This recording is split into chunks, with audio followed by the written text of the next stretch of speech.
রাব্বুল আলামিন বলেন وما لكم لا تقاتلون في سبيل الله والمستضعفين من الرجال والنساء والولدان الذين يقولون ربنا اخرجنا من هذه القرية الظالم أهلها অথচ আল্লাহ তাআলা কোরআনের মধ্যে ইরশাদ করেন তোমাদের কি হলো যে তোমরা কেন আল্লাহর রাস্তায় জিহাদ করতেছো না সংগ্রাম করতেছো না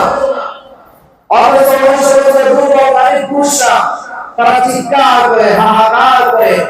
তারা বলতে আছে রব্বানা আখরিজনা মিন হাযিহিল ক্বরিয়াতিল যালিমি আহলুহা হে আল্লাহ এই জালিমদের অত্যাচার থেকে আমাদেরকে বাঁচাও আমাদেরকে বের করে নাও واجعل لنا من لدنك وليا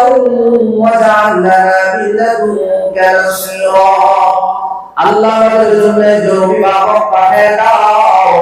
আমাদের জন্য একজন সাহায্যকারী পাঠিয়ে দাও অথচ আজকে সেই গাজার মুসলমান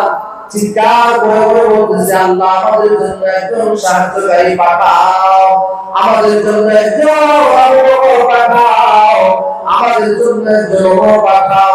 আমাদেরকে সাহায্য করে দাও অথবা এই জালিমদের অত্যাচার থেকে আমাদেরকে উঠায় নাও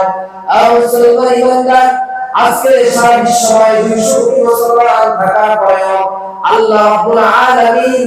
যে কোরআনের বিধান আমাদের জন্য দিয়েছেন ওয়াজাহিদু বিল্লাহি হাক্কা জিহাদি তোমরা আল্লাহর জন্য আল্লাহর রাস্তায় পক্ষে জিহাদ করো যতক্ষণ পর্যন্ত জমিন থেকে ফিতনা ফাসাদ দূর হয়ে যায় যতক্ষণ পর্যন্ত না আল্লাহর জমিন আল্লাহর দ্বীন কায়েম হয়ে যায় ততক্ষণ পর্যন্ত তোমরা আল্লাহর রাস্তায় জিহাদ করতে থাকো